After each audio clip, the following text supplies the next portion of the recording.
નમો અરિહંતાણં નમો સિદ્ધાણં નમો આયર્યાણં નમો ઉજ્જયાણં નમો લોયે સૌસાહુનાં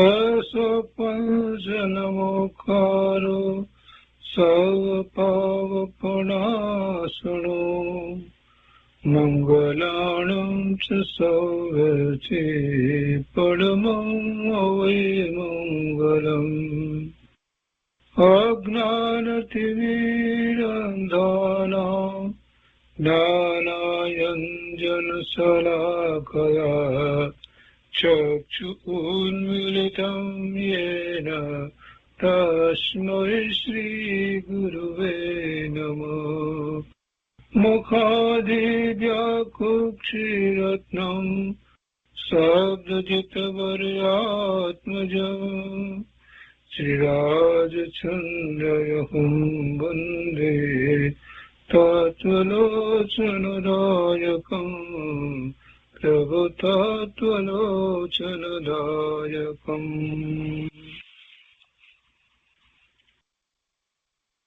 કૃપાળુદેવના વચનામૃતનો સ્વાધ્યાય. એમાં આપણે વર્ષ 25ના પત્રાંકનો સ્વાધ્યાય કરી રહ્યા છીએ. પત્રાંક 398 સુધી સ્વાધ્યાય કર્યો છે. આજે આગળ પત્ર 399 લઈએ છીએ. પાના નંબર 348, પત્રાંક 399. પત્રાંક 399 અંબાલાલભાઈ પ્રત્યે લખાયો છે. એની તિથિ ખબર નથી, પણ સામાન્ય અહીંયા એવું લખ્યું છે કે તારીખ 24/7/1892 થી 22/8/1892 દરમિયાન ક્યારેક લખાયેલો છે. અહીંયા પત્રમાં મુંબઈ, શ્રાવણ સંવત 1948 અંબાલાલભાઈ પ્રત્યે લખે છે કૃપાળુદેવ કે મુમુક્ષુજન સત્સંગમાં હોય તો નિરંતર ઉલ્લાસિત પરિણામમાં રહી આત્મસાધન અલ્પકાળમાં કરી શકે છે. સત્સંગનું મહાત્મ્ય સમજાવ્યું છે. મુમુક્ષુજન સત્સંગમાં હોય તો નિરંતર ઉલ્લાસિત પરિણામમાં રહી આત્મસાધન અલ્પકાળમાં કરી શકે છે. એ વાર્તા યથાર્થ છે. એ વાત બરાબર છે, એમ જ છે. આપણે પણ એ સમજીએ છીએ. સત્સંગ છોડી દઈએ અને મતિ કલ્પનાએ આપણે ધર્મ કરવા બેસીએ તો કદાચ ભૂલ પણ એમાં આવે અને બુદ્ધિમત્તા વધારે સારી હોય, શાસ્ત્રનો અર્થ કરતા આવડતું હોય તો પણ કદાચ કંઈક સારી રીતે સમજતા હોઈએ તો પણ નિયમિતતા જળવાઈ ન રહે. સત્સંગને કારણે નિયમિતતા જળવાઈ રહે. ત્રીજું, અભિમાન વગેરે દોષ ના આવે સત્સંગમાં હોઈએ તો. અને પરિણામ પોતાના ઉત્સાહપૂર્વક રહે. ક્યારેય કંટાળો આવે, પ્રમાદ થાય એવું ન બને. એટલે સત્સંગમાં જવાનું છે, રહેવાનું છે, સ્વાધ્યાય કરવાનો છે, સમય થયો છે એટલે પછી એમ જ રહ્યા કરે. ક્યારેક કંઈક એવું લાગતું હોય તો પણ એ બધી આળસ ખંખેરી અને પાછા આપણે સ્વાધ્યાય માટે સમય થયો એટલે તૈયાર થઈ જઈએ છીએ ને. તો એ ઉપરથી જ આપણને ખ્યાલ આવે છે કે કૃપાળુદેવ જે સત્સંગની વાત કરે છે એ કંઈ નાની વાત નથી. મુમુક્ષુજન સત્સંગમાં હોય તો નિરંતર હંમેશા પછી એમાં એને વિક્ષેપ ના પડે. નિરંતર ઉલ્લાસિત પરિણામમાં રહી આત્મસાધન અલ્પકાળમાં કરી શકે છે. એ વાત યથાર્થ છે. તેમજ સત્સંગના અભાવમાં સમપરિણતિ રહેવી એ વિકટ છે. આ બીજી વાત પણ એટલી જ મહત્વની છે. સત્સંગના અભાવમાં સમપરિણતિ રહેવી એ વિકટ છે. કોને માટે? મુમુક્ષુજન માટે. જે પામ્યા છે, જે મુનિ થયા છે, 7મા 6ઠા ગુણસારની દશામાં છે, એમની વાત નથી. એમને તો કોઈનો સંગ જોઈતો નથી, એમને કોઈના સંગની જરૂર જ નથી. પણ હજી જે તેઓ પુરુષાર્થ કરી રહ્યા છે સાધક દશામાં, ભૂમિકા હજી એટલી નથી, સમ્યક તો પ્રગટ કર્યું નથી, અથવા તો સમ્યક તો સન્મુખ થયા છે, અથવા તો માત્ર સમ્યક તો પ્રગટ કર્યું છે, તો પણ એમને સત્સંગનો અભાવ તો ચાલે નહીં. કે છે કે તેમજ સત્સંગના અભાવમાં સમપરિણીતિ રહેવી એ વિકટ છે. સમપરિણામ રહે નહીં, રાગ દ્વેષના પરિણામ થઈ જાય. તથાપિ એમ કરવામાં જ આત્મસાધન રહ્યું હોવાથી, એટલે કે સત્સંગમાં એમ કરવામાં જ આત્મસાધન રહ્યું હોવાથી ગમે તેવા માઠા નિમિત્તમાં પણ જે પ્રકારે સમપરિણતિ આવે તે પ્રકારે પ્રવર્તવું એ જ યોગ્ય છે.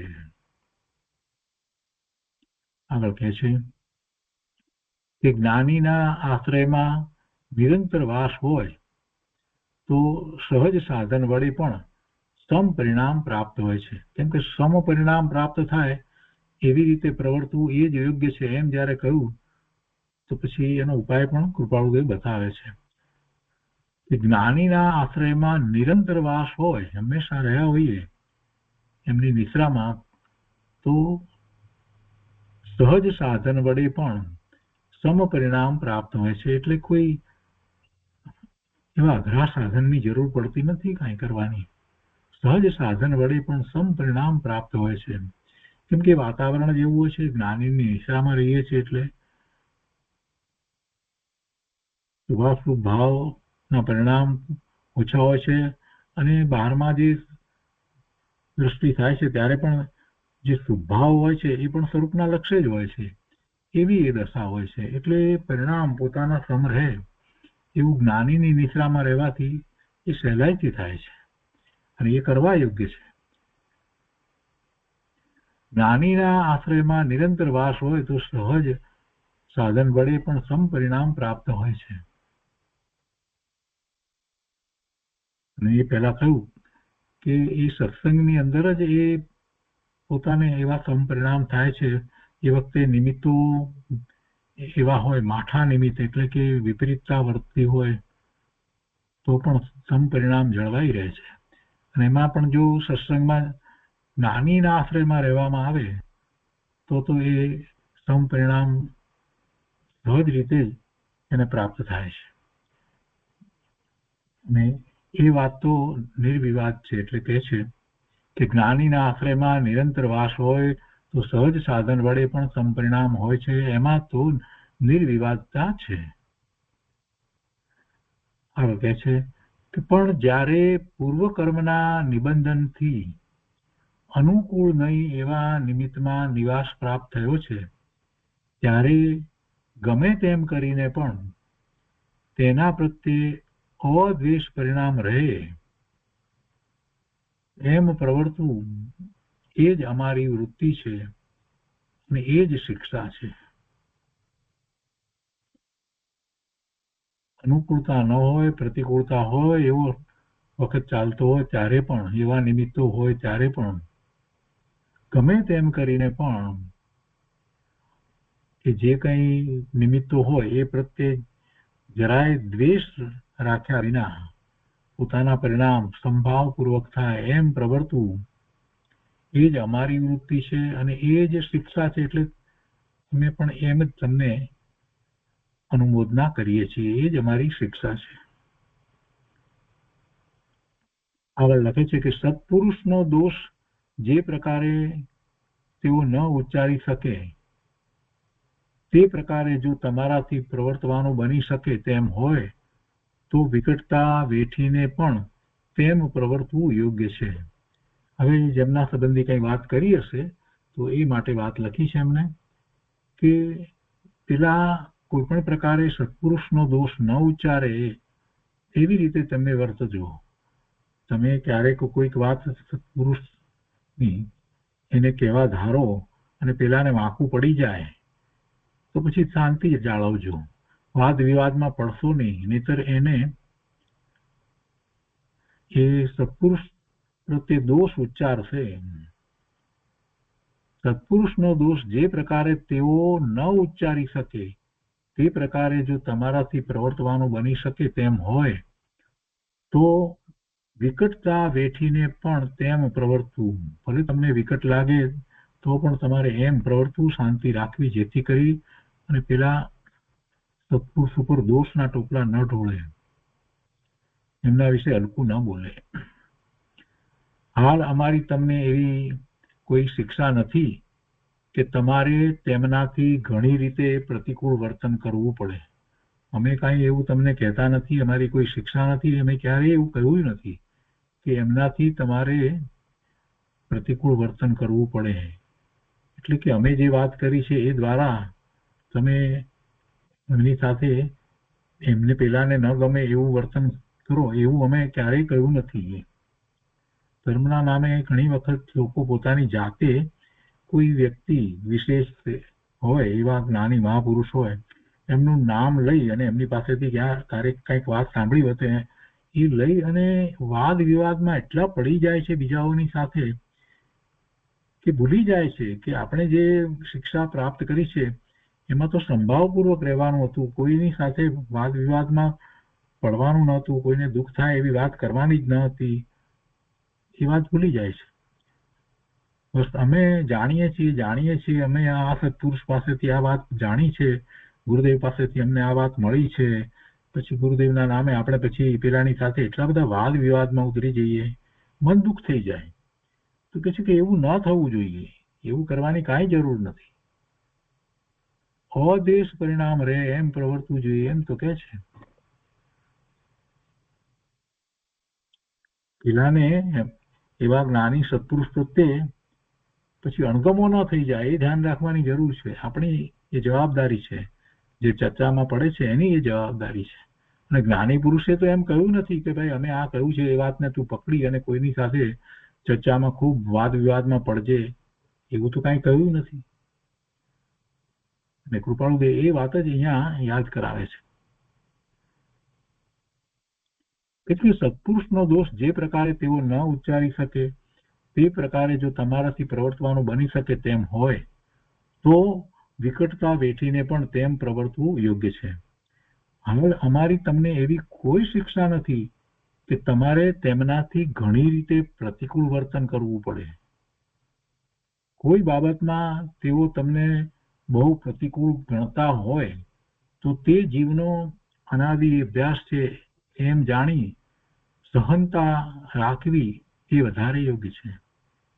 તમારી સાથે પ્રતિકૂળપણે વર્તતા લાગે તો પણ તમારે એમાં એમ જ સમજવાનું છે કે એ જીવનો અનાદિ અભ્યાસ છે. દરેક જીવનો અનાદિથી એવો જ વિપરીત અભ્યાસ ચાલ્યો આવે છે, એટલે તો આ જીવ મિથ્યાત્વને કારણે રખડ્યો છે. એટલે એ સ્વાભાવિક છે કે જેને સમ્યક્ત નથી થયું અને કોઈ પણ પ્રકારે જીદ લઈને કોઈ વાત કરતા હોય તો એ એવું હોઈ શકે, એમાં કઈ મોટી વાત નથી. મોટા ભાગે જીવોને એમ જ હોય છે. સમ્યક દ્રષ્ટિ તો કરોડોમાં એકાદ જીવ એવા હોય, બીજા તો સમ્યક્તનો પુરુષાર્થ કરતા હોય એવા હોય, એ પણ લાખોમાં હોય. બાકી બીજા બધાને તો એ તરફનો વિકલ્પ હોતો નથી. તો પછી તમે મુમુક્ષુ છો, તમે અભ્યાસ કરો છો અને તમારી માન્યતા સમ્યક આ રીતે છે, ભલે અનુભૂતિ ન થઈ હોય તો એ બધાને પેલો સામો જીવ સ્વીકારી લે એમ ક્યાંથી બને? એમ બને જ નહીં. એ એની માન્યતામાં પાક્કો રે, દ્રઢ રે, ભલે ને એ મિથ્યાત્વ છે આપણે જાણીએ છીએ તો પણ. એટલે ગમે તેમ બોલે આ તે થવાનું છે. તો એવે પ્રસંગે આપણે વાદ વિવાદમાં ન પડવું. કે પ્રતિકૂળતા એ આપણને પ્રતિકૂળ ગણવાનો જ છે કે એને વાત આપણી બેસે નહીં. એટલે તો કે છે કે બહુ પ્રતિકૂળ ગણતા હોય તો તે જીવને અનાદિ અભ્યાસ છે એમ જાણી સહનતા રાખવી એ વધારે યોગ્ય છે. આપણે શાંત રહેવું, એ બોલ્યો એને સહન કરી અને શાંત રહેવું, એમાં કઈ ઝઘડો કરવાની જરૂર નથી. કોની સાથે ઝઘડવા જવાનું છે? એ તો એના અત્યારે વર્તમાન એવા પરિણામ થવા યોગ્ય છે તે થાય છે તો થાય છે. તો આપણે પણ એની સાથે એ પરિણામની સાથે વાદ વિવાદમાં ઉતરી જઈએ એવું કરવાની જરૂર નથી. એ એના પરિણામ છે, એની માન્યતા છે, એની માન્યતા છે. જાત જાતની વાતો સાંભળવા મળે છે. કેટલાય જીવો એમ કહે છે કે જે શાકાહારી છે એના અપમાનો કરે છે, અને શાકાહાર જેવું કઈ હોય જ નહીં, સાકાર દુનિયામાં હોવો જોઈએ ને એવું પણ અત્યારે સાંભળવા મળે છે. ટીવીના એવા પ્રોગ્રામની અંદર પણ એવી વાત સાંભળવા મળી કંઈક. અરે ભગવાન, આ શું વાત ચાલી રહી છે? આવી બધી વાતો. ને પછી એવી વાત આપણને પ્રત્યક્ષપણે પણ કરતા કોઈ જીવો મળે કે તમે આ બધું શું કરી રહ્યા છો, તમે તો કઈ ખાતા પીતા નથી, આમ તેમ બધું, ને બધાની વચ્ચે મસ્કરી પણ કરે વેજીટેરિયનની. આવું બધું પણ થાય, પણ સહન કરવાનું. અત્યારે એનો કાળ એવો છે, એને હજી સંમત થવા માટે ઘણો સમય બાકી હશે. ત્યારે જ એને એવી પાપની પ્રવૃત્તિ અને પાપના વિચારો, તીવ્ર પાપના વિચારો આવતા હશે કે જેને કારણે એને નરકના બંધ પડે. પણ એથી કરીને આપણે ક્ષમતા ભાવ ગુમાવવાની જરૂર નથી. કૃપાળુદેવ એ જ આપણને શિક્ષણ આપી રહ્યા છે કે એ અનાદિનો અભ્યાસ બધા જીવોનો એવો જ છે. કોઈક જીવને જ આ બીજી જાતનો એટલે કે ધર્મનો અભ્યાસ જોવા મળે છે ને એમાં પાછા કોઈકને જ સાચો અભ્યાસ જોવા મળે. ત્યારે એવું જ જગતમાં બધા જીવોનું હોય તો પછી એમ જાણી અને સહન કરવાનું કે અનાદિનો અભ્યાસ એમ છે તો અત્યારે એવી રીતે બોલે એમ જાણીને સહનતા રાખવી એ વધારે યોગ્ય છે. બહુ સરસ વાત મૂકી છે આ કાળના વિશે, પંચમ કાળના વિશે. જયારે એવડી પરમાત્માના વિરહ પડ્યા, એવા અંગધારી જ્ઞાન મહાપુરુષો પણ રહ્યા નહીં, એવો કાળ અત્યારે વિષમ કાળ. એમાં ધર્મની ભાવના વાળા બહુ ઓછા, અને એમાંય સાચો ધર્મ શું કહેવાય એની ભાવના વાળા તો બહુ જ ઓછા, એને માટેનો પ્રયત્ન કરનાર તો બહુ જ ઓછા. એવા કાળમાં બીજા બધા શું બોલે એ સંબંધીની ચર્ચા વિચારણા કરીને આપણો સમય બગાડવાની પણ જરૂર નથી, મનને વ્યગ્ર કરવાની પણ જરૂર નથી, એવા વિકલ્પોમાં જવાની જરૂર નથી. તો એમ જ હોય, વસ્તુ સ્વરૂપ એમ જ છે. એટલે વિચલિત ન થવું, આપણે આપણી શાંતિ જાળવી રાખવી જોઈએ. આ તો રોજનું છે, આ હાલતા ને ચાલતા એ તો મળવાનું જ છે. તો એથી શું થઈ ગયું? આપણે આપણા પરિણામ તરફ જોવાનું છે. અહીંયા કહે છે કે જેના ગુણગ્રામ કરવાથી જીવ ભવમુક્ત હોય છે. શું કે છે આગળ? કે જેના ગુણગ્રામ કરવાથી જીવ ભવમુક્ત હોય છે, તેના ગુણગ્રામથી પ્રતિકૂળતા આણી દોષ ભાવે પ્રવર્તવું એ જીવને જો કે મહા દુઃખદાયક છે એમ જાણીએ છીએ. અને તેવા પ્રકારમાં જ્યારે તેઓનું આવી જવું થાય છે ત્યારે જાણીએ છીએ કે જીવને કોઈ તેવા પૂર્વ કર્મનું નિબંધન હશે. શું કે છે? જેના ગુણગ્રામ કરવાથી જીવ ભવમુક્ત હોય છે, એટલે ભવ એના ટળે છે.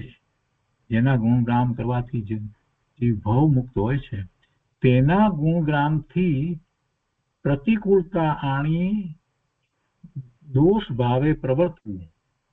હવે આ તો કેટલું મોટું પાપ કહેવાય, પડવાનું કારણ થાય. જેના ગુણગામ કરવાથી ભવના ભ્રમણ ટળી જાય, એટલે કે દિનેશ્વર ભગવાન, તીર્થંકર પરમાત્મા, આદ્ય ગુરુ આપણા કેવળી પરમાત્મા, એમના ગુણગામ કરવાથી, ગુણગામ ક્યારે કરીએ કે જ્યારે આપણને એમની વાત, એમના દ્વારા જે જ્ઞાન પ્રકાશ થયો છે એ આપણને પૂરેપૂરો સ્વીકાર્ય છે, ત્યારે આપણે એમના ગુણગાન કરીએ છીએ ને. તો એવા પ્રભુના ગુણગાન કરીએ છીએ, તેનાથી તો આપણને આપણા ભવનો અંત આવે ને. ખાલી ગુણગાન નથી કરતા, સમજપૂર્વક કરીએ છીએ, કેમ કે એમના દ્વારા આપણને મોક્ષ માર્ગ પ્રાપ્ત થયો છે. કે છે કે તેના ગુણગામથી પ્રતિકૂળતા આણી, એને કારણે પોતાને પ્રતિકૂળતા, અરે ભગવાન, એના ગુણગામથી પ્રતિકૂળતા લાવી અને દોષ ભાવે પ્રવર્તવું. એટલે બે મોટી વાત થઈ. એક તો એમ જ્યારે એવા જેના ગુણગામ કરવા યોગ્ય જે છે એના ગુણગામ થી પ્રતિકૂળતા કરે એટલે એની વિરાધના કરે, અને જ્યારે એવી વિરાધના કરે, એવા જીનવાણી દિનેશ્વર ભગવાન વગેરેની વિરાધના કરે, તો એને ભવિષ્યમાં અનંતાનુબંધીના બંધ પડશે, એટલે જીનવાણી પ્રાપ્ત નહીં થાય. અને બીજી વાત, એ વખતે પણ એવી પ્રતિકૂળતા આણીને દોષ ભાવે થાય છે તો એ વખતે પણ એને દુઃખ જ છે, એને કસાય છે એટલે દુઃખ છે. તો કે છે એ દોષ ભાવે પ્રવર્તવું એ જીવને જો કે મહા દુઃખદાયક છે એમ જાણીએ છીએ. કૃપાળુ કહે છે અમે જાણીએ છીએ કે ખરેખર જીવને મહા દુઃખદાયક છે, ભવિષ્યમાં પણ દુઃખનું કારણ થવાનું જ છે, મહા દુઃખદાયક થશે એમ જાણીએ છીએ. અને તેવા પ્રકારમાં જ્યારે તેઓનું આવી જવું થાય છે, એવા જીવોનું એવા પ્રકારમાં આવી જવું થાય છે, ત્યારે જાણીએ છીએ કે જીવને કોઈ તેવા પૂર્વકર્મનું નિબંધન હશે અને તો તે વિશે અદ્વેષ પરિણામ જ છે. એટલે કે એવું કંઈક કરતા હોય અને એમાં કૃપાળુદેવ પ્રત્યે કદાચ કોઈક એવું બોલતા હશે, એવી કંઈક વાત પણ હોય તો કે છે કે પૂર્વકર્મનું નિબંધન હશે, અમને તો તે વિશે અદ્વેષ પરિણામ જ છે. પોતાની વાત વિશે કહે છે કે અમને તો તે વિશે અદ્વેષ પરિણામ જ છે. એટલે પેલા એ કોઈક રીતે એ કૃપાળુદેવને વિશે ગમે તેમ બોલ્યો હશે, કાંઈ પણ થયું હશે એવી બધી વાત અમને અંબાલાલભાઈએ કૃપાળુદેવને લખી હશે. તો કે છે કે ભલે એ કરે પણ અમને તો કાંઈ એ વિશે કાંઈ એના પ્રત્યે દ્વેષ થતો જ નથી. પૂર્વકર્મનું કંઈક એવું હશે જેને કારણે થઈને એને અમારા પ્રત્યે કંઈક થતો હોય તો પણ બની શકે. અને એવા તો આપણે દસમાન યોગની અંદર ઘણા ઉદાહરણો જાણીએ છીએ, એવા તો ઘણા ઉદાહરણ જાણીએ છીએ. કમઠનું ઉદાહરણ પણ આપણે જાણીએ છીએ ને, પ્રભુ પ્રત્યે કેટલા ભાવ સુધી એને વેરભાવ રહ્યા કર્યો. તો કે છે કે પૂર્વકર્મનું નિબંધન હશે પણ અમને તો તે વિશે અદ્વેષ પરિણામ જ છે, અમને એના પ્રત્યે દ્વેષ નથી અને તેમના પ્રત્યે કરુણા આવે છે. અરે આ જીવ આવા પરિણામ કરીને ક્યારે છૂટશે, અનંત ભાવ થશે, એટલે અમને તો એના પ્રત્યે કરુણા આવે છે.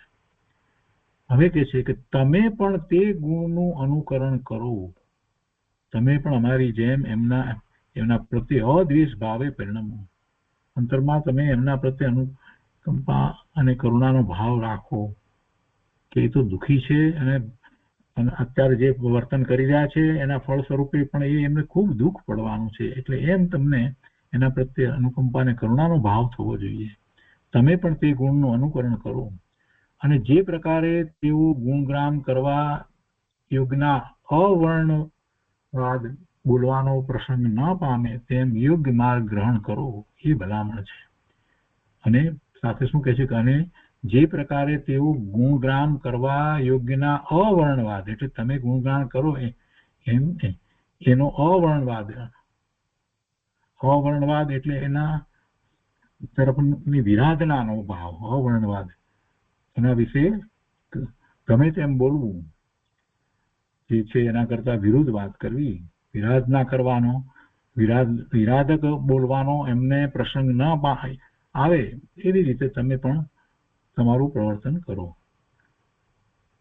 અને જે પ્રકારે તેઓ ગુણગ્રામ કરવા યોગ્યના અવર્ણવાદ બોલવાનો પ્રસંગ ન પામે, એ પ્રસંગ પામે છે એમાં તમે નિમિત્ત કારણ થાવ છો કે તમે અમારા ગુણગાન કરો છો અને એ વાત કંઈક બોલો છો અને પેલા વધારે ને વધારે એને વિશે ગમે તેમ બોલે છે, એટલે અમારા વિશે તો એવો પ્રસંગ ન પામે એમ તમે પણ ધ્યાન રાખો, તેમ યોગ્ય માર્ગ ગ્રહણ કરો, એ ભલામણ છે. અને આવું પહેલા પણ એક પત્રમાં કૃપાળુદેવે લખ્યું છે. હવે આગળ લખે છે કે અમે પોતે ઉપાધિ પ્રસંગમાં રહ્યા હતા અને રહ્યા છીએ, તે પરથી સ્પષ્ટ જાણીએ છીએ કે તે પ્રસંગમાં કેવળ આત્મભાવે પ્રવર્તવું એ દુર્લભ છે. એટલે જે ભલામણ કરી એ તો શાંતિ રાખવાની, સંભાવે રહેવાની, એ બધી ભલામણ તો કરી છે અને પેલાને એવો પ્રસંગ ના આપવો જેથી કરીને એ અવર્ણવાદ કરે, કૃપાળુદેવનો એટલી વાત લખી છે. પણ એના સિવાય વધારે વાત તો એ હોય કે તમારે પોતે પોતાના સ્વભાવ ભાવે પરિણમવાનો પુરુષાર્થ કરવો જોઈએ. પણ એ પુરુષાર્થ કરવા સંબંધમાં કૃપાળુદેવ અહીંયા અત્યારે બીજી વાત કરે છે કે એ અઘરું છે, એટલે અમે એ વાત નથી કરતા, તમારે માટે પણ એ અઘરું છે. જ્યારે એવા પ્રસંગો હોય કે જેને કારણે મન ખૂબ વ્યગ્ર થઈ જાય એવી વખતે આત્મભાવે રહેવું અઘરું છે એમ વાત કરે છે. એટલે અમે એ વાત તમને નથી કહેતા, એટલે કહે છે કે અમે પોતે ઉપાધિ પ્રસંગમાં રહ્યા હતા અને રહ્યા છીએ, તે પરથી સ્પષ્ટ જાણીએ છીએ કે તે પ્રસંગમાં કેવળ આત્મભાવે પ્રવર્તવું એ દુર્લભ છે. એ દુર્લભ છે, ઘણું અઘરું છે. માટે નિરુપાધિ વાળા દ્રવ્ય ક્ષેત્ર કાળ ભાવનું સેવન અવશ્યનું છે. એટલે જ્યાં આ બધી વાતો ન થતી હોય એવા દ્રવ્ય ક્ષેત્ર કાળ ભાવમાં રહેવું, જેથી કોઈની સાથે એવા પ્રસંગ પડે જ નહીં કે જેમાં એ કઈ વાદ વિવાદ થાય અને પછી એ કોઈ કૃપાળુદેવ વિશે ગમે તેમ બોલે કે કોઈ મહાપુરુષ વિશે ગમે તેમ બોલે કે જીનેશ્વર ભગવાન વિશે ગમે તેમ બોલે, એવું થાય જ નહીં. એટલે માટે નિરુપાધિ વાળા દ્રવ્ય ક્ષેત્ર કાળ ભાવનું સેવન અવશ્યનું છે. એટલે એવા વાતાવરણમાં જવું જ ના જોઈએ. ખરી વસ્તુ તો એ છે, આ આપણે માટે બહુ બોધના વચન છે કે જ્યાં પાપ સિવાય બીજું કાંઈ નથી એવું પ્રવર્તન થઈ રહ્યું હોય ત્યાં શુક્ર જવું જોઈએ. પછી તમે ત્યાં જઈને એમ કહો કે પછી તમને કોઈ કેમ ભગત કહીને તમે ઉતારી પાડે ને તમારી કોઈ રીતે નિંદા કરે ને તમારા ધર્મની પણ નિંદા કરે, તો એ તો બનવાનું જ છે. એવા વાતાવરણમાં શા માટે આપણે જવું જોઈએ? જવું જ ના જોઈએ. અમુક જગ્યાએ જઈએ ને ત્યાં પછી લોકો બધા એવા જ ભેગા થયા હોય, એમની પાસેથી શું અપેક્ષા રખાય? કઈ અપેક્ષા ન રખાય, એ તો વિરોધ કરે જ. એટલે નિરુપાધિ વાળા દ્રવ્ય ક્ષેત્ર કાળ ભાવનું સેવન અવશ્યનું છે. અને એમ જાણતા છતાં પણ હાલ તો એમ જ કહીએ છીએ કે તે ઉપાધિ વહન કરતા જતા નિરુપાધિને વિસર્જન ન કરાય એમ થાય તેમ કર્યા રહો. અમે એ વાત જાણીએ છીએ, એવા ક્ષેત્રમાં જવું જોઈએ, એવા દ્રવ્ય ક્ષેત્ર કાળ ભાવનું સેવન અવશ્યનું છે. અને એમ જાણતા છતાં પણ હાલ તો એમ જ કહીએ છીએ કે તે ઉપાધિ, આજે તમારે એવો પ્રસંગ થયો છે, થઈ રહ્યો છે, તો એ ઉપાધિ વહન કરતા જતા નિરુપાધિને વિસર્જન ન કરાય, એટલે નિરુપાધિ ભાવને ભૂલી ન જવાય, એ છોડી ન દેવાય, એમ થાય તેમ કર્યા રહો. આગળ લખે છે કે આમ જેવા સત્સંગને નિરંતર ભજે છે તો તે તમને કેમ અભજ્ય હોય? એટલે અમે સત્સંગને નિરંતર ઈચ્છીએ છીએ, ભજીએ છીએ, તો તમને પણ એમ જ હોવું જોઈએ, સત્સંગને જ તમે ભજો. એ જાણીએ છીએ, પણ હાલ તો પૂર્વ કર્મને ભજીએ છીએ, એટલે તમને બીજો માર્ગ કેમ બતાવીએ તે તમે વિચારો. અમે સત્સંગને ભજીએ છીએ, નિરંતર ભજીએ છીએ, છતાં પણ અત્યારે એમ નથી થતું, અને પૂર્વ કર્મને ભજીએ છીએ એટલે કે પૂર્વ કર્મના ઉદયો અત્યારે એવા વર્તાય છે, એમાં રહ્યા છીએ, એટલે તમને બીજો માર્ગ કેવી રીતે અમે બતાવીએ તે તમે વિચારો. આગળ લખે છે કે એક ક્ષણવાર પણ આ સત્સંગમાં રહેવું, આ સંસર્ગમાં રહેવું ગમતું નથી. પોતે સત્સંગને ઈચ્છે છે કે આ સંસર્ગ, એટલે જે મુંબઈની વિશે જે વેપાર ધંધાના બધા તો કે છે કે એ બધા એમાં ક્ષણવાર પણ એમાં રહેવું ગમતું નથી. એક ક્ષણવાર પણ આ સંસર્ગમાં રહેવું ગમતું નથી. તેમ છતાં ઘણા કાળ થયા સેવીએ છીએ, અને હજુ અમુક કાળ સેવવાનું ધારી રાખવું પડ્યું છે, અને તે જ ભલામણ તમને કરવી યોગ્ય માની છે. જેમ બને તેમ વિનય આદિ સાધન સંપન્ન થઈ સત્સંગ, સત્શાસ્ત્ર અભ્યાસ અને આત્મવિચારમાં પ્રવર્તવું, એમ કરવું એ જ શ્રેષ્ઠકર છે. તમે તથા બીજા ભાઈઓનો હાલ સત્સંગ પ્રસંગ કેમ રહે છે તે જણાવશો. સમય માત્ર પણ પ્રમાદ કરવાની તીર્થંકર દેવની આજ્ઞા નથી. સમય માત્ર પણ પ્રમાદ કરવાની તીર્થંકર દેવની આજ્ઞા નથી. ભગવાને આપણને એવી આજ્ઞા આપી નથી કે ભાઈ થોડી ક્ષણ માટે પ્રમાદ કરજે. સમય માત્ર પણ પ્રમાદ કરવાની તીર્થંકર દેવની આજ્ઞા નથી. અને જીવ શું કરે છે? પ્રમાદ સેવે છે, આત્માનું લક્ષ કરતો જ નથી. તો એ રીતે 399મો પત્ર પૂરો થયો. હવે આ પત્ર 400 સૌભાગભાઈ પ્રત્યે લખાયો છે. પત્રાંક 400. અહીંયા પણ તિથિ નથી લખી. મુંબઈ શ્રાવણ વદ સંવત 1948. કૃપાળુ લખે છે કે તે પુરુષ નમન કરવા યોગ્ય છે, તે પુરુષ નમન કરવા યોગ્ય છે, કીર્તન કરવા યોગ્ય છે, પરમ પ્રેમે ગુણગ્રામ કરવા યોગ્ય છે, ફરી ફરી વિશિષ્ટ આત્મ પરિણામે ધ્યાવન કરવા યોગ્ય છે. કયા પુરુષની વાત છે? તે પુરુષ નમન કરવા યોગ્ય છે, કીર્તન કરવા યોગ્ય છે, પરમ પ્રેમે ગુણગામ કરવા યોગ્ય છે, ફરી ફરી વિશિષ્ટ આત્મ પરિણામે ધ્યાવન કરવા યોગ્ય છે. કે જે પુરુષને દ્રવ્યથી, ક્ષેત્રથી, કાળથી અને ભાવથી કોઈ પણ પ્રકારનું પ્રતિબદ્ધપણું વર્તતું નથી. એ પુરુષ નમન કરવા યોગ્ય છે, એ પુરુષ કીર્તન કરવા યોગ્ય છે, પરમ પ્રેમે ગુણગામ કરવા યોગ્ય છે, ફરી ફરી વિશિષ્ટ આત્મ પરિણામે ધ્યાવન કરવા યોગ્ય છે. કોઈ પણ પ્રકારનું પ્રતિબદ્ધપણું વર્તતું નથી. જે પુરુષને દ્રવ્યથી, ક્ષેત્રથી, કાળથી અને ભાવથી કોઈ પણ પ્રકારનું પ્રતિબદ્ધપણું વર્તતું નથી. પૂર્ણપણે પોતે પોતાનામાં જ રહ્યા છે. કોઈ પણ રીતે પોતાના પુરુષાર્થમાં એ નબળા પડતા નથી, કેમ કે કોઈ પ્રતિબદ્ધતા છે જ નહીં. દ્રવ્યથી પ્રતિબદ્ધતા કે ક્ષેત્રથી પ્રતિબદ્ધતા કે કાળથી પ્રતિબદ્ધતા કે ભાવથી પ્રતિબદ્ધતા એવી કોઈ છે જ નહીં કે જેને કારણે કોઈ વિક્ષેપ પડે કે કોઈ અંતરાય આવે, એવું તો કઈ છે જ નહીં. જો કેવો પુરુષાર્થ એમનો થતો હોય એ આપણે સમજી શકીએ છીએ. અને પછી અહીંયા પત્રમાં લખે છે કે આપના ઘણા પત્રો મળ્યા છે. ઉપાધિ જોગ એવા પ્રકારે રહે છે કે તેના વિદ્યમાનપણામાં પત્ર લખવા યોગ અવકાશ રહેતો નથી, અથવા તે ઉપાધિને ઉદયરૂપ જાણી મુખ્યપણે આરાધતા તમ જેવા પુરુષને પણ ચાહીને પત્ર લખેલ નથી. એટલે ચાહીએ છીએ લખવાનું છતાં પણ લખતા નથી. ઉપાધિ ને ઉદયરૂપ જાણી મુખ્યપણે આરાધતા એટલે એમાં જ રહ્યા છીએ. એટલે તમારા જેવા પુરુષને પણ અમે ચાહીએ છીએ છતાં પણ પત્ર લખેલ નથી. તે માટે ક્ષમા કરવા યોગ્ય છો. તમે એ માટે અમને ક્ષમા કરજો. તમે ક્ષમા આપવા યોગ્ય છો ને અમે ક્ષમા માગીએ છીએ.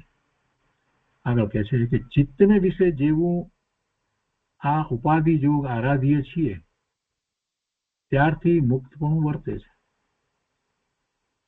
તેવું મુક્તપણું અનુપાધિ પ્રસંગમાં પણ વર્તતું નહોતું. એવી નિશ્ચળ દશા માગસર સુદ છઠથી એક ધારાએ વર્તતી આવી છે. જો ઉપાધિ તો છે, આ બધી ઉપાધિ છે, તે છતાંય અંતરંગ દશા જે અત્યારે છે એવી દશા પહેલા આટલી ઉપાધિનો યોગ ન હતો ત્યારે પણ નહોતી થઈ. અત્યારે અંતરંગ દશા અદભુત છે. એ વાત લખે છે કે ચિત્તને વિશે જેવું આ ઉપાધિ યોગ આરાધીએ છીએ ત્યારથી મુક્તપણું વર્તે છે, એવું મુક્તપણું અનુપાધિ પ્રસંગમાં પણ વર્તતું નહોતું. એવી નિર્મળ દશા માગસર સુદ છઠથી એક ધારાએ વર્તતી આવી છે. માગસર સુદ વધથી આ એવી એક ધારા એવી દશા એમની વર્તે છે. અને આ તો શ્રાવણ વધમાં લખે છે. માગસર વધથી શ્રાવણ વધ સુધી કેટલો બધો લાંબો સમય.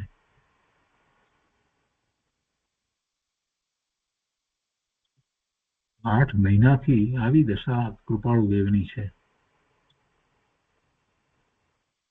ઉપાધિ વધી છે છતાં પણ જે વખતે ઉપાધિ ઓછી હતી ત્યારે પણ આવી અંતરંગ દશા નહોતી. નિશ્ચળ દશા, સ્વરૂપને વિશે નિશ્ચળ દશા. આગળ લખે છે કે તમારા સમાગમની ઘણી ઈચ્છા રહે છે. તે ઈચ્છાનો સંકલ્પ તો દિવાળી પછી ઈશ્વર પૂર્ણ કરશે એમ જણાય છે. મુંબઈ તો ઉપાધિ સ્થાન છે, તેમાં આપ વગેરેનો સમાગમ થાય તો પણ ઉપાધિ આડે યથાયોગ સમાધિ પ્રાપ્ત ન હોય, જેથી કોઈ એવું સ્થળ ધારીએ છીએ કે જ્યાં નિવૃત્તિ જોગ વર્તે. એટલે મુંબઈ આપ પધારો અને પછી કંઈ થાય એ તો બરાબર નથી. અહીંયા તો કંઈ થાય એમ નથી. આને બદલે કોઈ એવું સ્થળ ધારીએ છીએ કે જ્યાં ખરેખર નિવૃત્તિ જોગ વર્તે. પછી એમ એક પ્રશ્ન લખ્યો છે કોઈક વિશે વાત, તો એનો ઉત્તર લખ્યો છે કે લીંબડી દરબાર સંબંધી પ્રશ્નોત્તર અને વિગત જાણી છે. હાલ ઈશ્વરે ઈચ્છા એવી નથી. એક વાત છે લીંબડી દરબાર સંબંધીની, પણ અત્યારે જે પ્રમાણે સુભાગભાઈ લખ્યું હશે કંઈક, તો કે એ રીતે અત્યારે અમારી કાંઈ ઈચ્છા નથી. હાલ ઈશ્વર ઈચ્છા તેવી નથી. પ્રશ્નોત્તર માટે ખીમચંદભાઈ મળ્યા હોત તો યોગ્ય વાર્તા કરત, તથાપિ તે જોગ બન્યો નથી, અને તે હાલ ન બને તો ઠીક એમ અમને મનમાં પણ રહેતું હતું. કેમ કે કૃપાળુદેવની અત્યારે અંતરંગ દશા અદભુત વર્તે છે, તો એમાં એમને રહેવું છે. અને આ 12મા ઉપાધિનો પ્રશ્ન પણ એટલો જ ચાલી રહ્યો છે. એટલે હવે આ તરફ, એટલે કે ધર્મ પ્રભાવના તરફ હવે, અથવા તો જીવોના ધાર્મિક પ્રશ્નોના ઉત્તર આપવા તરફ હવે એમને ક્યારેક એમ થાય છે કે એ અમારાથી હમણાં નહીં બની શકે, એટલે કોઈ ન પૂછે તો સારું એમ થયું, એમ કે છે. ખીમચંદભાઈ મળ્યા હોત તો યોગ વાર્તા કરત, તથાપિ તે જોગ બન્યો નથી, અને તે હાલ ન બને તો ઠીક એમ કે છે ને, એમ અમને મનમાં પણ રહેતું હતું. આગળ લખે છે કે આપના આજીવિકા સાધન સંબંધી વાર્તા લક્ષમાં છે. સુભાગભાઈને આજીવિકા સંબંધીનો પ્રશ્ન તો કેવી દશા હશે, અને છતાં પણ એમની અંતરંગ દશા અને કૃપાળુદેવ પ્રત્યેની અવિરત એક ધારી એવી દશા કે જેમના પ્રત્યે એવો ભક્તિભાવ વગેરે રહ્યા કરતો હોય, અને એવો પુરુષાર્થ કૃપાળુદેવ જેમ કહે એ પ્રમાણે પાછા પોતે કરતા હોય, આ બધું પાછું જળવાઈ રહે. આજીવિકામાં મુશ્કેલી પડતી હોય ત્યારે જીવ એવી રીતે આ રીતે સત્પુરુષની નિશ્રામાં દૂર રહે નિશ્રામાં, પોતે તો નજીક તો નથી પણ દૂર રહ્યા છે, છતાં પણ ખરેખર તો દૂર રહે કૃપાળુદેવની નિશ્રામાં જ રહ્યા છે ને, તો એ કેવી રીતે રહ્યા હશે આપણને જરાક વિચાર થઈ જાય. કૃપાળુદેવ લખે છે કે આપના આજીવિકા સાધન સંબંધી વાર્તા લક્ષમાં છે, તથાપિ અમે તો માત્ર સંકલ્પધારી છીએ. ઈશ્વર ઈચ્છા હશે તેમ થશે, અને તેમ થવા દેવા હાલ તો અમારી ઈચ્છા છે. પત્ર પૂરો કરતા લખે છે કે પરમ પ્રેમે નમસ્કાર પહોંચે. એ રીતે 400 પત્ર પૂરો થયો. હવે 401 પત્ર છે મણિલાલભાઈ પ્રત્યે. 401 પત્ર મણિલાલભાઈ રાયચંદભાઈ ગાંધી એમના પ્રત્યે લખ્યો છે, બોટાદ. મુંબઈ ભાદરવા સુદ એકમ બોમ 1948. ઓમ સત. ઓમ સત. ઓમ તો જ્ઞાન સ્વરૂપ છે, એ જ સત છે, એ જ અસ્તિત્વ છે. ઓમ સતમાં બધું જ સમાઈ જાય છે. ઓમ સતનો આપણને જયારે સ્વીકાર થઈ જાય છે, સાચો સ્વીકાર થઈ જાય છે, તો પછી કૃત્ય થવાય છે, કાંઈ પછી બાકી રહેતું જ નથી. કૃપાળુદેવ લખે છે શુભ વૃત્તિ મણિલાલ, બોટાદ. તમારા વૈરાગ્ય આદિ વિચારો વાળું એક પત્ર 3 દિવસ પહેલા સવિસ્તર મળ્યું છે. જીવને વિશે વૈરાગ્ય ઉત્પન્ન થવો એ એક મોટો ગુણ જાણીએ છીએ, અને તે સાથે સમ દમ વિવેક આદિ સાધનો અનુક્રમે ઉત્પન્ન થવા રૂપ જોગ પ્રાપ્ત થાય તો જીવને કલ્યાણની પ્રાપ્તિ સુલભ થાય છે. વૈરાગ્ય ઉત્પન્ન થયો એ મોટો ગુણ છે. અને સાથે કે છે કે સમ દમ વિવેક આદિ સાધનો અનુક્રમે ઉત્પન્ન થવારૂપ જોગ પ્રાપ્ત થાય તો જીવને કલ્યાણની પ્રાપ્તિ સુલભ થાય છે એમ જાણીએ છીએ.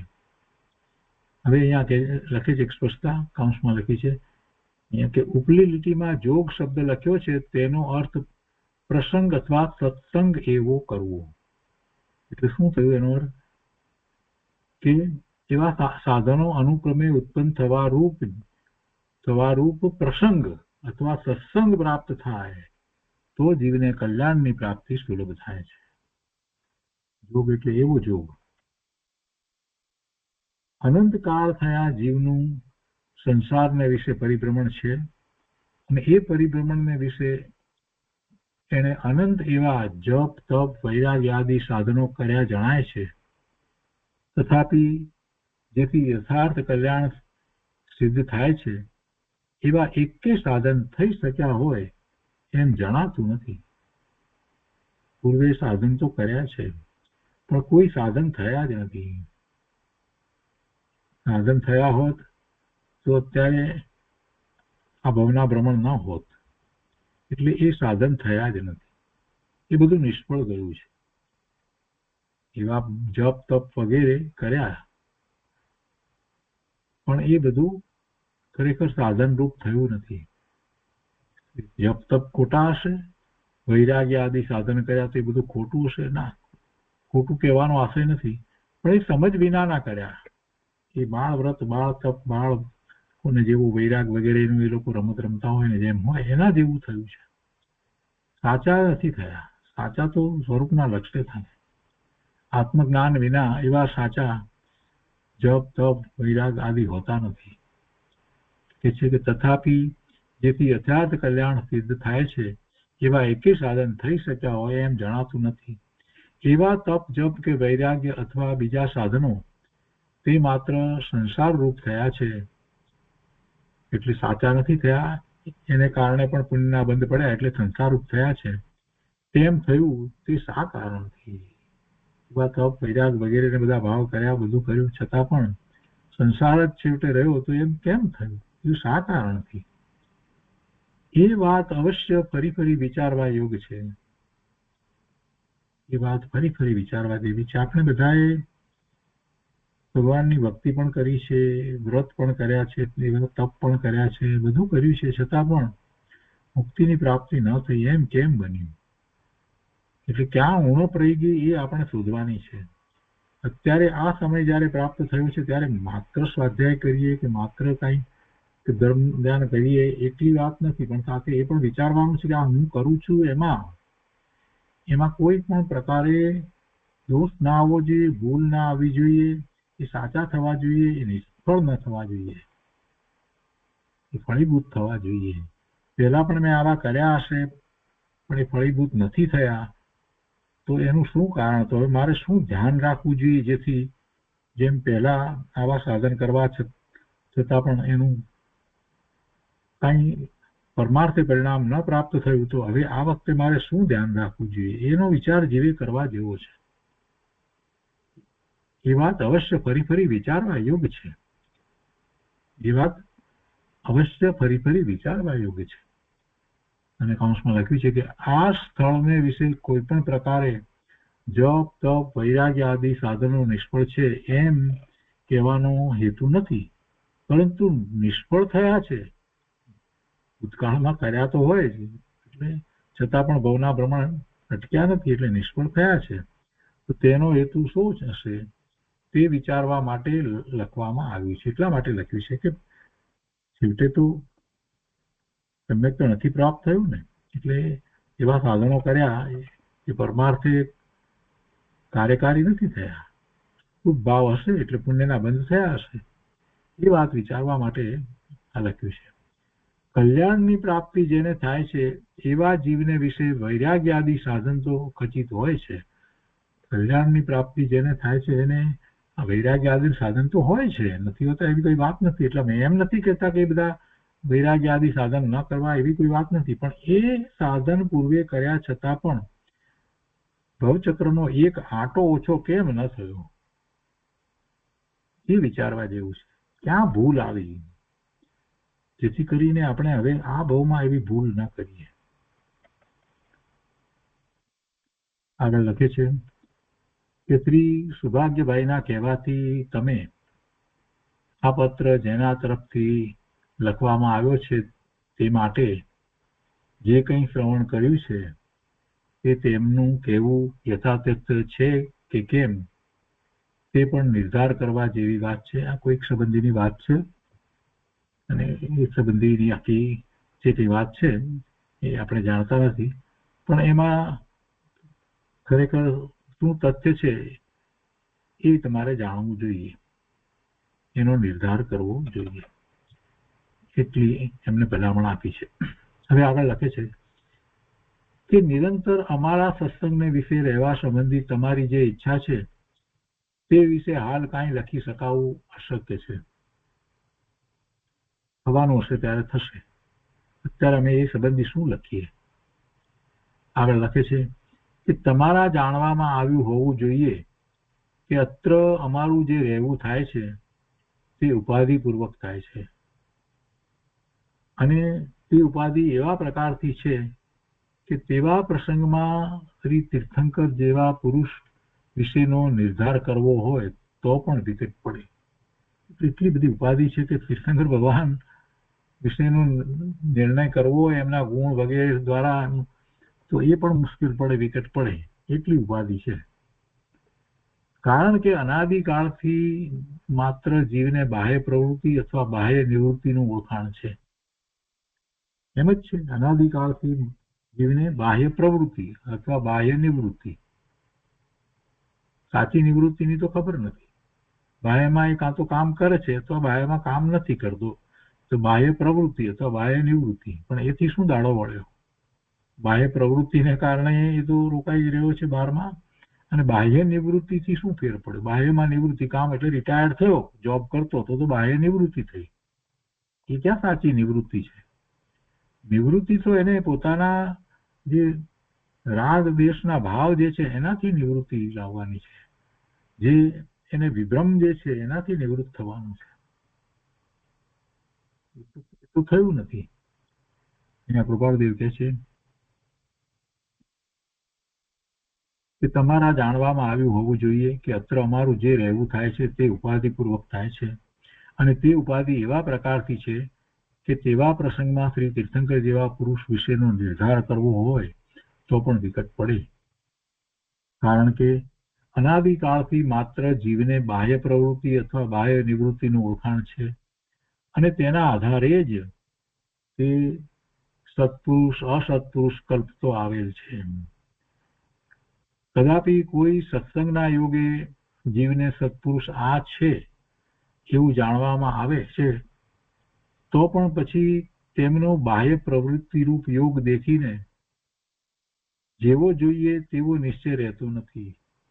ક્યારેક કોઈક સત્સંગને કારણે સત્પુરુષની ઓળખાણ થાય એવું જાણવામાં આવે, પણ પછી એ સત્પુરુષ જે છે એની બાહ્ય વૃત્તિ જોઈ અને એમના પ્રત્યે એવો જે નિશ્ચય રહેવો જોઈએ કે આ સત્પુરુષ જ છે એવો નિશ્ચય પછી રહેતો નથી. કાંઈક દ્વિધા થઈ જાય છે કે આ ખરેખર સત્પુરુષ હશે કે કેમ, એવું થઈ જાય છે. બાહ્યમાં જે કંઈ એમનું પ્રવર્તન દેખાય એનાથી ઘણી વાર એવું થાય, અને ખાસ કરીને ક્યારેક એ સત્પુરુષ જે છે એ જ્ઞાની પુરુષ એ ગૃહાશ્રમમાં હોય, વેપાર વગેરેમાં હોય ત્યારે તો એમ જ થાય.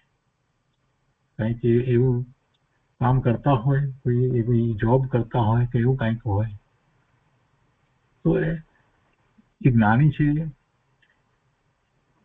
એવું પહેલા લાગ્યું હોય, પણ ફરી પાછી અંદરમાં એમ દ્વિધા થઈ જાય કે કેમ હશે, નિશ્ચય રહેતો નથી પછી કે જ્ઞાની જ છે એવું એમ થઈ જાય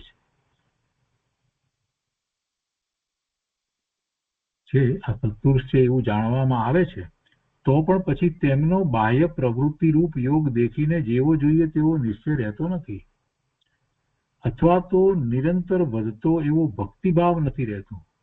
એમના પ્રત્યે નિરંતર વધતો ભક્તિભાવ હોવો જોઈએ જ્ઞાની પુરુષ પ્રત્યે, તો એવું નથી થતું.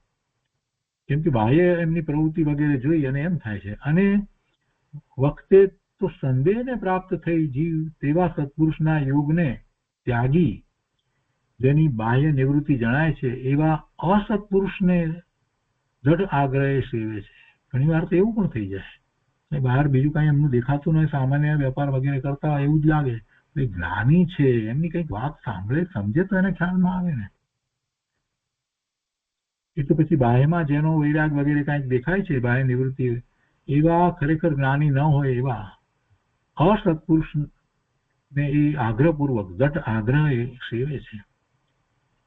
માટે નિવૃત્તિ પ્રસંગ જે કાળમાં સત્પુરુષને વર્તતો હોય તેવા પ્રસંગમાં તેમની સમીપનો વાસ તે જીવને વિશેષ હિતકર જાણીએ છીએ.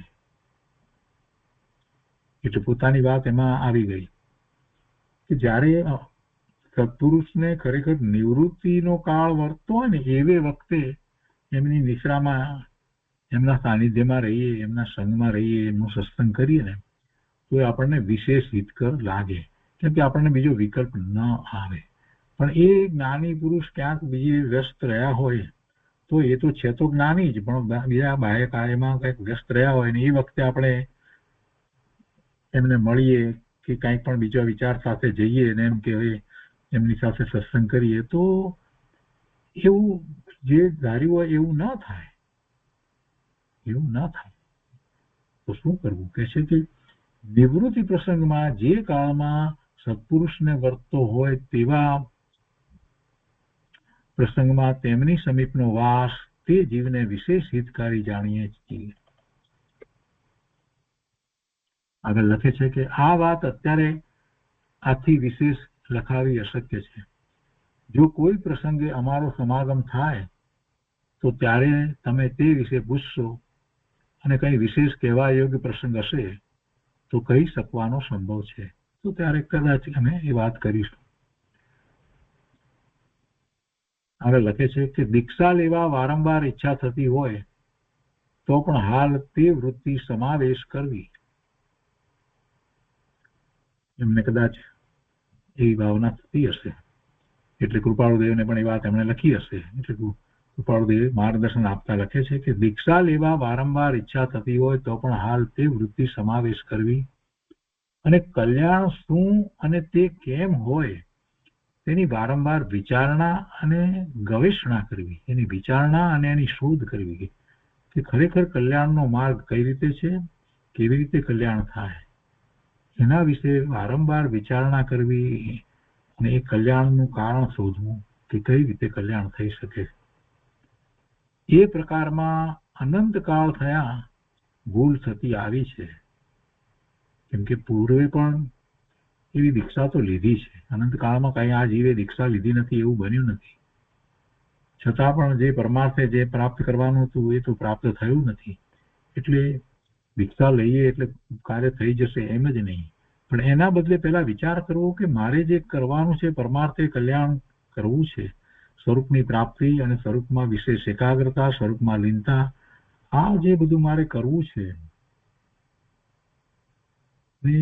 એ કેવી રીતે થાય એની શોધ, એવા જ્ઞાની મહાપુરુષ એ બતાવેલો માર્ગ અને શક્ય હોય તો એમની નિશ્રા, આ બધું પ્રાપ્ત કરવાથી થાય એનો બધો વિચાર કરવો જોઈએ.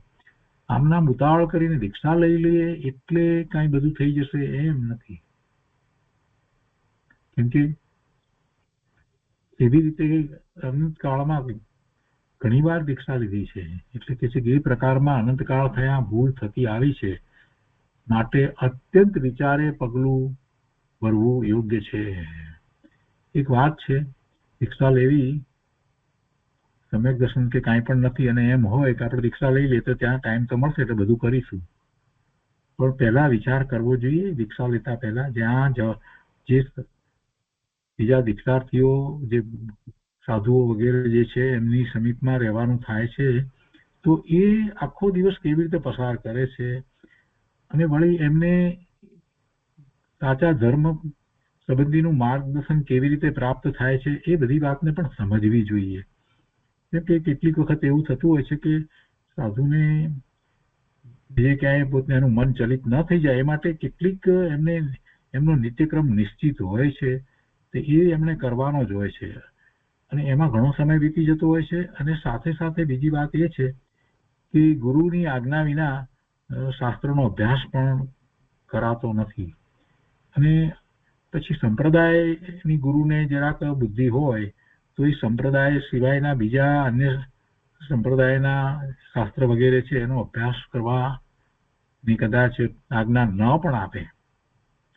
એટલે આ બધી વાતનો પહેલેથી વિચાર કરવો જોઈએ.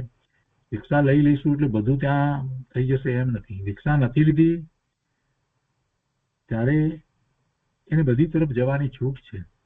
એને સંપ્રદાયની બુદ્ધિ છોડી અને બીજી સનાતન જૈન દર્શન કેવું છે એના બધા જ સંપ્રદાયમાં ધીરે ધીરે શાસ્ત્રો મુખ્ય શાસ્ત્રો જે છે એનો અભ્યાસ કરવા માટે એને સરળતા છે, સુગમતા છે. કોઈ એમાં રિસ્ટ્રિક્શન્સ નથી કે આ ન વંચાય, આ ન કરવું એવું નથી. દિગંબરના વાંચવા હોય તો પણ વંચાય ને શ્વેતાંબરના વાંચવા હોય તો પણ વંચાય, પણ ક્યારે વંચાય? જ્યાં સુધી કોઈ પણ સંપ્રદાયમાં એને દીક્ષા લીધી નથી ત્યાં સુધી. પણ પછી એ બધામાં સમજવું પડે છે, કંઈક બાંધછોડ પણ કરવી પડે. અમુક ન વંચાય, ન કરાય, ગુરુની આજ્ઞા વિના ન થાય, ધારીએ એ પ્રમાણે અભ્યાસ કરીએ એમ પણ નથી હોતું. જે સમાચારી જે કહેવામાં આવે છે સાધુ માટેની, સાધ્વી માટેની જે સમાચારી, એ સમાચારી તો પાળવી જ પડે, એ પ્રમાણે કરવું જ પડે. અને એની પાછળનું કારણ છે કેમ કે દીક્ષા લીધેલો જીવ એ જે સાધના માટે આવ્યો છે એને એમને નવરો રાખવામાં આવે તો એ કાંઈક ને કાંઈક મનમાં વિકલ્પ એવા કરી બેસે જેને લીધે અનર્થ થઈ જાય. એટલે એ આખી એટલા માટે એ સમાચારી હોય છે, એનું પાછળનું એ રહસ્ય છે. પણ જે જીવને અભ્યાસ કરવો છે, આગળ વધવું જ છે, તેને ઉતાવળ કરીને દીક્ષા ન લેવી એમ કહેવાનો આશય છે. માટે અત્યંત વિચારે પગલું ભરવું યોગ્ય છે. અત્યંત વિચારે પગલું ભરવું યોગ્ય છે. અત્યારે એ જ વિનંતી. રાયચંદના નિષ્કામ યથા યોગ્ય. તો એ રીતે 401 પત્ર પૂરો થયો અને આજનો સ્વાધ્યાય આપણે અહીંયા સુધી રાખીએ છીએ.